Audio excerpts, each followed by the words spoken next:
All right, folks, welcome back to The Culture here on the Black Star Network. I'm your host, Faraji Muhammad. Thank you so much for tuning in and participating in the conversation. Man, oh man, what a dynamic discussion we just had with our dear sister Jeanette Davis, author of the book Black Survival in White America. And she just dropped so many jewels. And I really, really hope that you enjoyed what our sister had to say and just enjoyed the conversation in general. But guess what?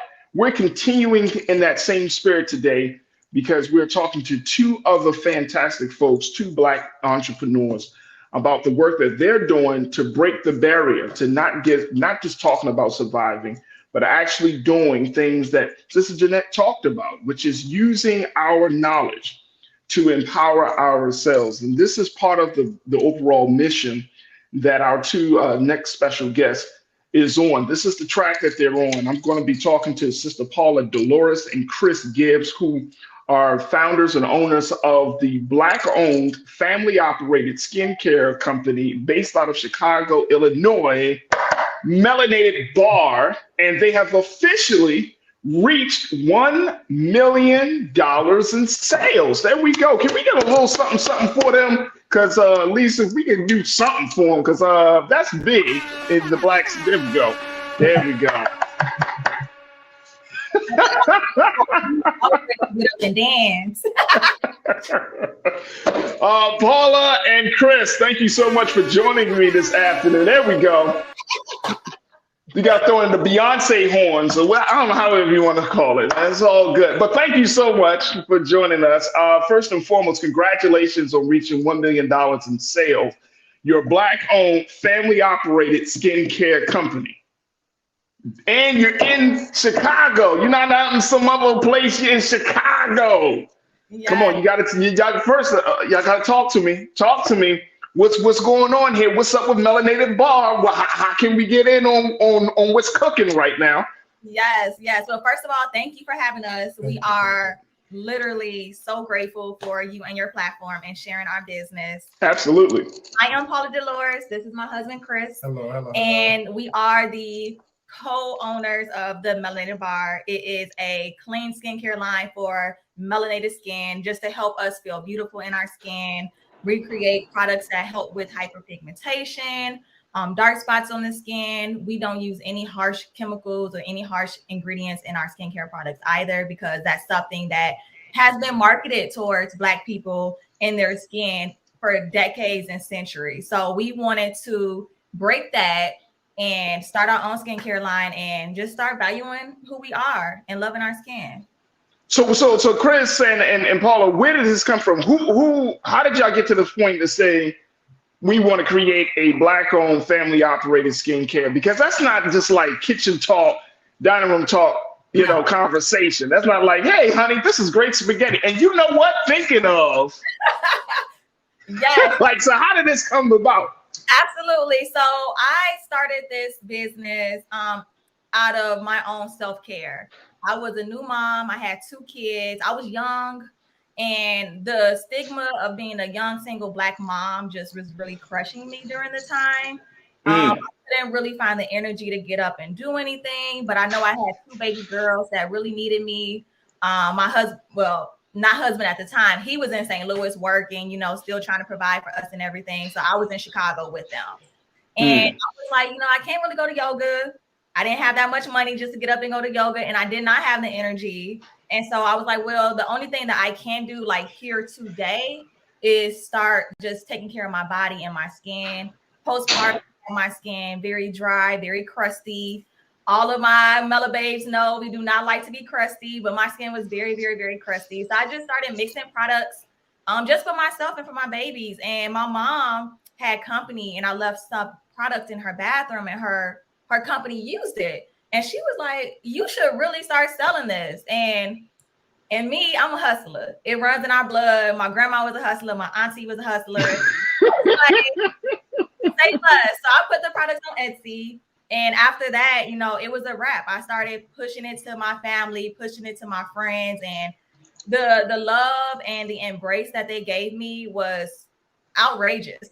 It was just so crazy, where I didn't even expect them to even, pay me anything. But they were sending me money, saying, send this here, send that here. Like, I need more. And honestly, it's just our family and friends put us on the map. And that's all I can say.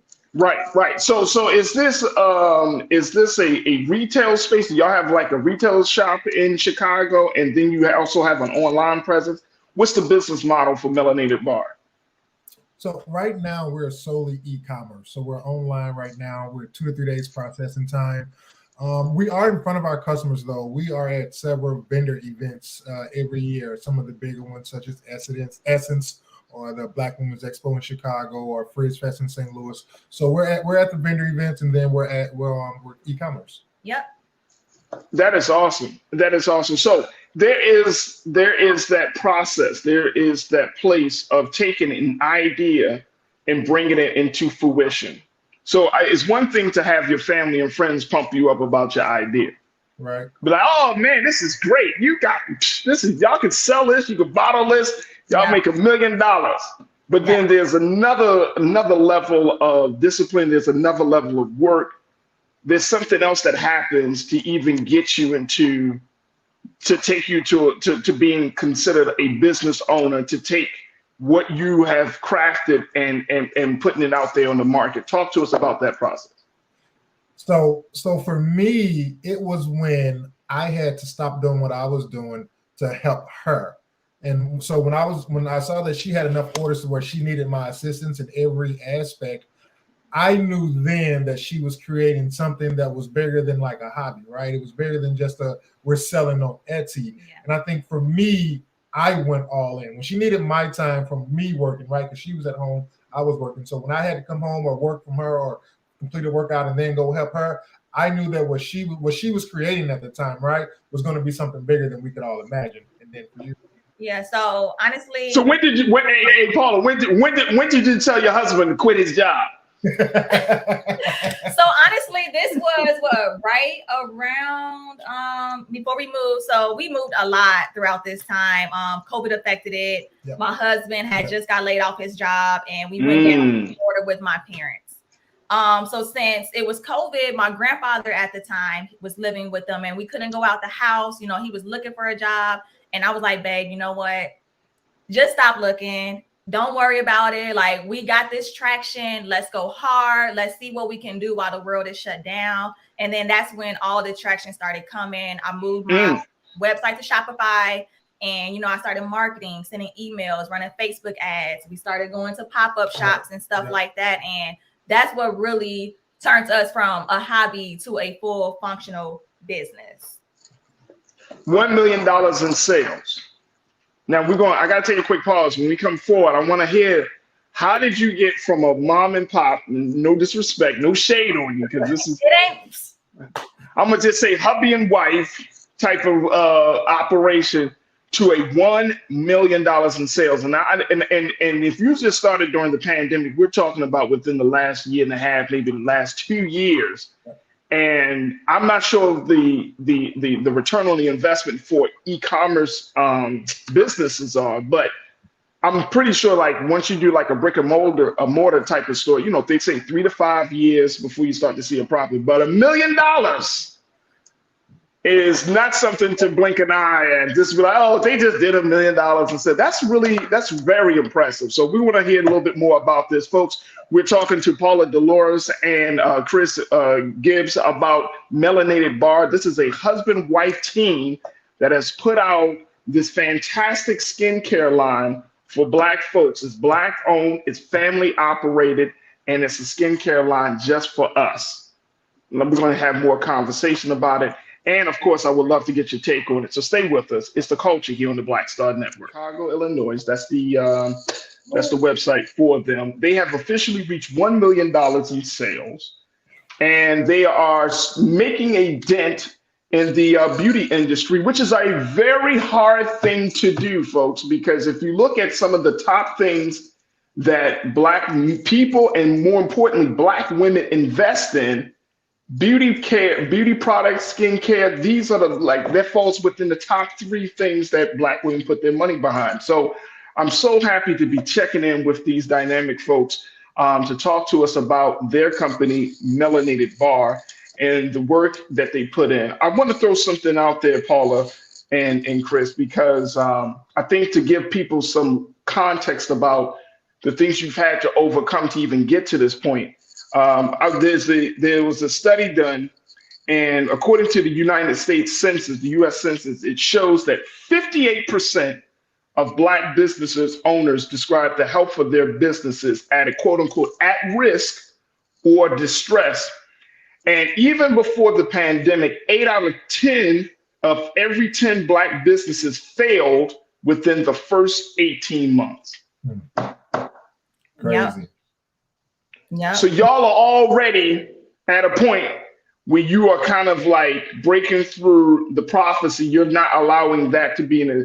What would you say attributed to that success? How did you get past that first 18 months? How are you finding yourself to be a business that is not concerned about the health of your business? Or are you concerned? I don't want to make the assumption. Mm-hmm. Are you still concerned that even though it's an e-commerce business, that it may not go the distance? Yeah. So very true. So what you said, I think, was important. Like, as a Black business, Black-owned business, even coming up, we reached out and tried to work with several other Black companies too, right? And what set us over the top was when Paula started putting systems in place, right? So you go to the email marketing, the text message marketing, the social media. Initially, we tried to reach out to other Black-owned companies who could help us in those areas. And I can be honest when I say most of those businesses don't exist right now anymore. And we've only been doing this for 2 or 3 years, right? So I think for us, it was when she brought me on, we put those systems in place. But by bringing me on, you take on a full salary, a full responsibility. And so, you know, I'm like a bull when I come in, right? I think I know it all. And so being able to learn and grow, but also still have that same drive that I have if I was working my own job, you know, and even getting on her nerves at times is really what kept us going, even when we did fail or even when a relationship didn't work out. You know, my thing is when we wake up, we got to cut the lights on every day. We got to cut the lights on and we got to get moving. That was what probably set us apart from other businesses who don't make it out of that first 2 years. Because like I said, we work with other businesses, Black businesses, they don't exist anymore. So we definitely see that turnover in the market. Yep. And I agree with him, you know, definitely putting systems in place.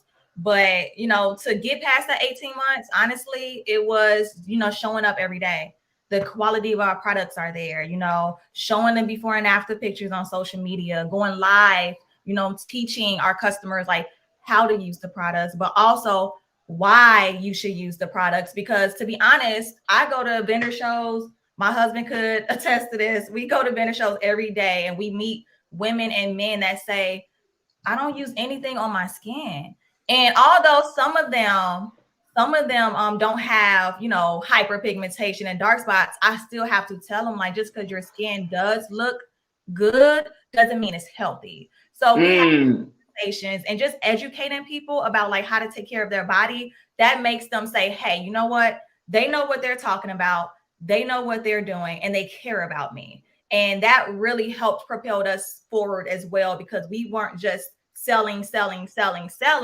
We actually sat down and actually cared about our customers. And absolutely. And honestly, effective skincare tips that I could give people, because I know it's some people listening right now that's like, okay, I need to use soap to wash my face, like for real. You know, start basic. I tell people every day, start basic. Wash your face, moisturize, SPF. Those 3 things can make a world of the difference, because we think that our skin looks good and it's healthy, but it's really not. And then that's how you get diseases. That's how, you know, cancer comes about from the sun. That's how you get hyperpigmentation. And then don't even let me get into when your skin is affected, it affects your mental health as well. And so now we got a whole spiral going on. And I just want to stand in the midst of it all and just help pull you out of it. So and they appreciate it. And that really helps us get past that 18 months. Now that is awesome. Zavago checked in and said, please now come with the bar without the melanated part and get all the money. We have to think past for us, by us. What's your take on that? When people say, it might sound too Black. Yeah, so Okay, I'm gonna be very raw and authentic with this. Keep it 100, Paula. Keep it 1,000. I'm gonna keep it 1,000. So when I first named my business the Melanated Bar, I was like, okay, you know what? Black women. That's who I want to serve. That's who I want to see. And a part of me during the first 18 months and even some of the years afterwards, and even still now today, deep down, I'm like, I could make so much more money if I didn't call my brand the Melanated Bar. So it really took a lot out of me, like not to change my name, because I do have white people every day, you know, say, hey, this product looks good, but look, they got all Black and brown people on their website. But it wasn't until I literally had to sit down, back to me being a young mom with 2 Black kids and not that representation on TV with these other skincare products. I was like, I don't care. I'm here to serve my people at this time. That's not to say in the future I won't start another skincare company or a body care company or a hair company. It just tells me that my people are in need right now, and that's who I need to serve. So I was able to, you know, get past that mindset roadblock and, you know, just keep my people at the forefront of it all. Absolutely. Republicrat said caring about the customers will keep your business going and make lots of money.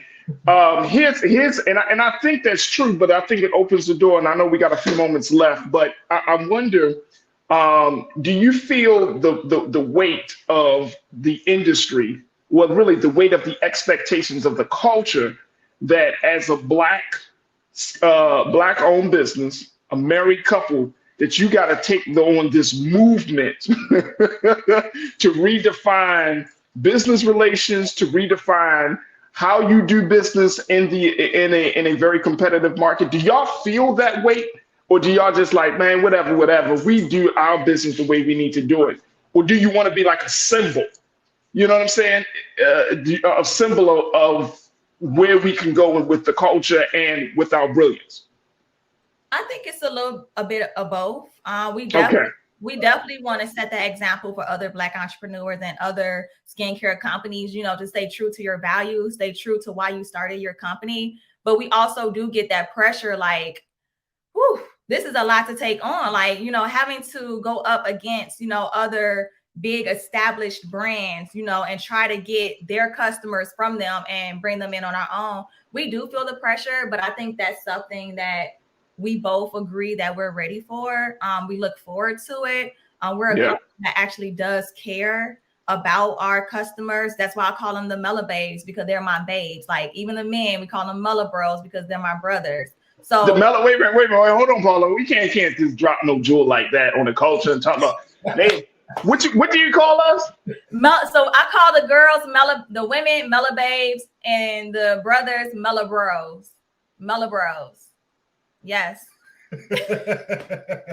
Yes. I'm a Mela Bro. You a Mela Bro. Drop your Addy so we can send you a care package. Cause we got men skincare products coming soon, real soon. I've been called a lot of things, but yes. So I'm a Mela Bro. We're ready. Hey Chris. Oh, I see it. Chris, I'm your Mela Bro. Yes. No, definitely. That's awesome. That is absolutely awesome. Yes, I'll definitely send you my information, because I want to Mela Bro it up. I want to do a whole thing, like, you know, my skincare. I want to glow. I did just get a question, and it was, will we branch into makeup? That is something that we are looking to take on. I'm not saying right now, but our biggest thing that we do want to expand into is SPF. Yeah. Black people think they don't need to wear SPF, and that's a problem. No, that's yeah, that's true. Skin cancer affects any complexion. It doesn't matter. And then even with hyperpigmentation, you don't wear sunblock, the dark spots are only going to get darker. Mm-hmm. So we are open to, you know, conversations with future investors, mentors, anybody that has any expertise in, you know, developing products. We are looking for those relationships to start building, you know, just to really expand our product line as well. But the makeup is definitely coming, because we don't need a whole lot once you take care of your melanin. So I'm talking eyebrow stuff, you know, mascara, lip stuff. Come on. Light concealer. Come on.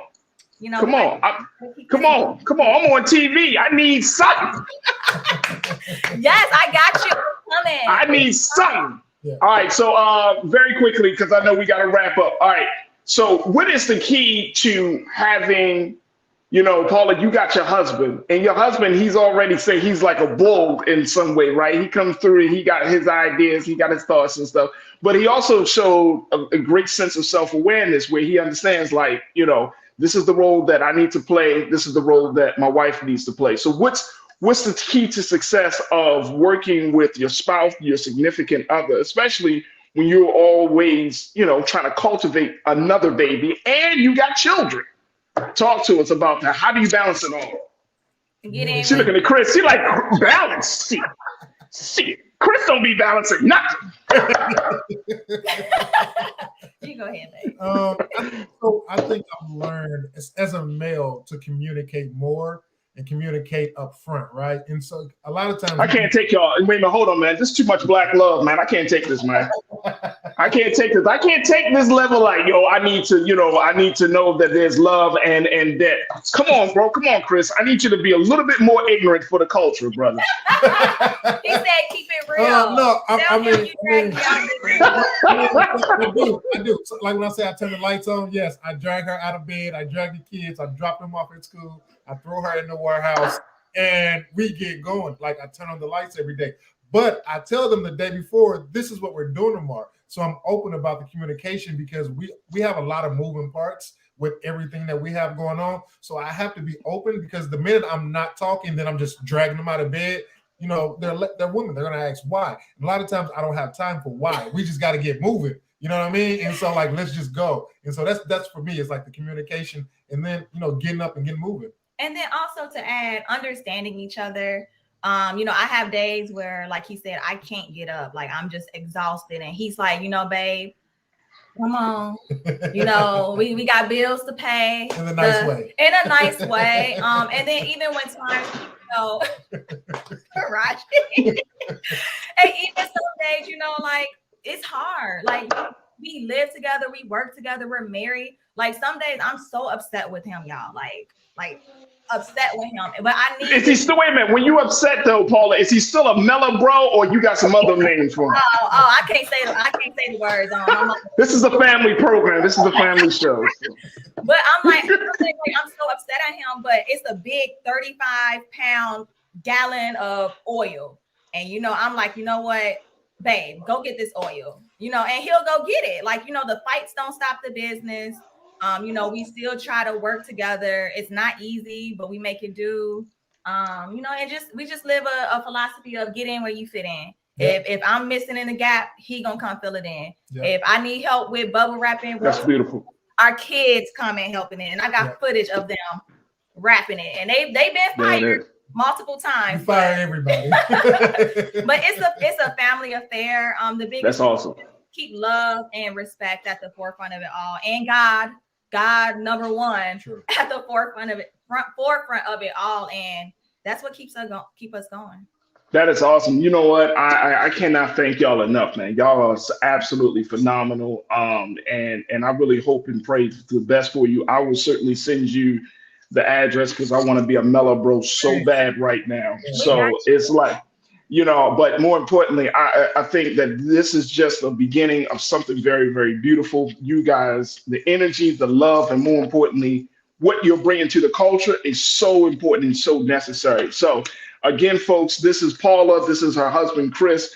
The company is called Melanated Bar. Go to their website today. You can download, you can take a look at everything they offer, the products, all of the good stuff. And they are a Black-owned, family-operated skincare company based in Chicago, Illinois, and they really are doing something really spectacular for the culture. And guess what, folks? They just knocked on, they officially have reached $1 million in sales. There we go, there we go. So that's what I'm talking about. Paula, Chris, I thank you so much for sharing with us so much of your story, but more importantly, doing this service for us, for our people, making sure that we are in a better space for health and wellness. Again, is there any other information that we need to know about Melanated Bar? Y'all have any upcoming events, any pop-ups that folks need to know about? Yeah, absolutely. So we are kind of done with vendor season this year, thank God, because it's so crazy. But if you need anything, our inbox is always open. We are on social media platforms, every single one. The Melanated Bar. Our website, themelanatedbar.com. You can shoot us an email. It's Chris at the Melanated Bar, Paula at the Melanated Bar. And if you got skincare questions, just go to the website and chat us. Like, I'm like, hey girl, or hey bro. Like, it's very informal around here. We're all family. So just reach out so we can help you and fill in where needed. There it is right there. There it is right there. I know your family is very proud of you. Your parents must be super proud of each one of you. So y'all got something very, very special. And so we're going to do our part to make sure that you get the support that you need here from the culture and the Black Star Network. But more importantly, thank you for being so good for the culture. And I look forward to reconnecting with y'all soon. Oh, yeah, definitely. I'm going to do a little video. Once we get the care package, I'm going to do a little video. I got to do the skincare joint. Yes. It's coming. It's coming. I'm going to definitely be a mellow bro. We love it. I appreciate y'all. Thank you so much, Paula. Thank you, Chris. We truly appreciate you. Thank you. Absolutely.